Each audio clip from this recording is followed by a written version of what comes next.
G'day, I'm David Abrahams and welcome to CCN's Weekly News 5 at 5, July 29, 2022.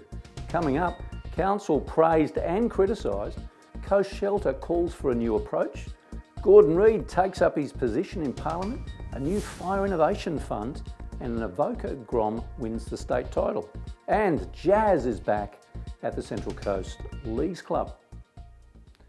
Now, Council's 21-22 financials were tabled at this month's council meeting and, drumroll, the figures look good, a surplus of 46 million and debt reduction down to 313 million from a high of 565 when the crisis peaked in 2020.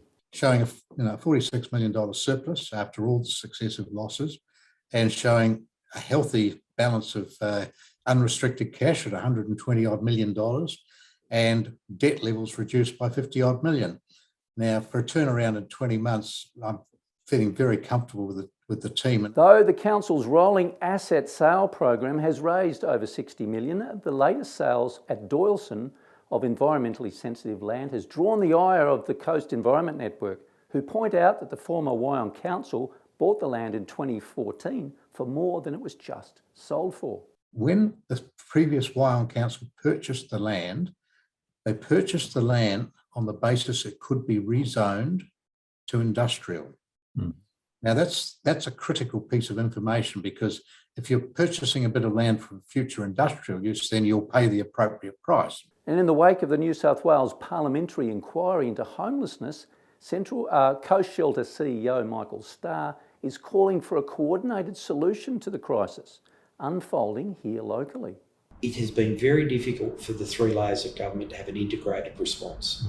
And I think that should be a priority now for all levels of government, with service providers, with community housing providers, with private developers. Because if we don't, we're going to be talking about this in 10 years' time, we're going to be talking about it in another 5 years' time. This problem won't get fixed by magic. And Dr. Reid, MP, was officially sworn into federal parliament this week in ceremonies both inside and outside of Parliament House in Canberra. Thank you, Mr Speaker. My question is to the Prime Minister. What message will the government take to the Garma Festival, given the importance of the Uluru Statement from the Heart and of closing the gap? I call the Prime Minister.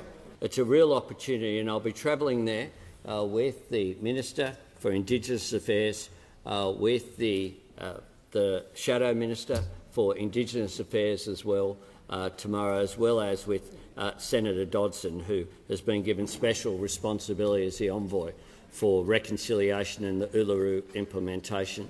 And New South Wales aims to become a world leader in bushfire technology, commercialisation and to position itself for international export of innovative bushfire solutions under a new program announced this week.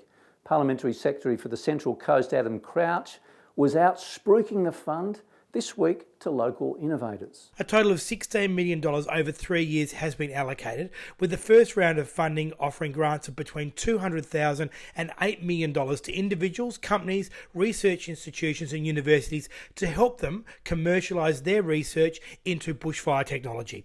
And in case you missed it, the 2022 Birmingham Commonwealth Games opened this morning, and the Australian squad includes 4 athletes from the Central Coast. Keep an eye out for Bradley Woodward, Matt Dawson, Nicola Ollie Slagers and Faith Nathan. And in the water, Avoca Grom at Talia Teb has won the state under-12s title in Maroubra, pointing to a fresh new pipeline of coast-based surfers ready to take on the world. Now, all of these stories and thousands more written by local journalists and published daily can be found on our news website, coastcommunitynews.com.au, still without a paywall, and in this weekend's print-wide edition of Coast Community News. Now, find us also on your mobile phone via the Google News and Apple News apps. And remember, you can subscribe to our popular weekly email newsletter via our website, and pop over to our socials on YouTube, Twitter, Facebook and Instagram for updates throughout the week. And we leave you this week with the good news that jazz and swing is back on the coast at the Central Coast Leagues Club, now in a new monthly format on the first Sunday of each month at 2 p.m. To kick off the new format on August 7, legendary trumpeter Greg Englert and his Armstrong tribute band play together with some of the Central Coast's finest jazz musicians. Greg is one of the few trumpet players to have played Louis Armstrong's trumpets at the Louis Armstrong Archive and has performed with the Louis Armstrong Eternity Band at Birdland in New York. Now the weather's looking good, so have a great and jazzy weekend. See you next week. Oh, Basin Street is the street where the dark and the light most meet. In New Orleans, that land of dreams, you never know how nice it seems or just how much it really means. Yes, something about to Whoa, it's a dream, swinging on Basin Street.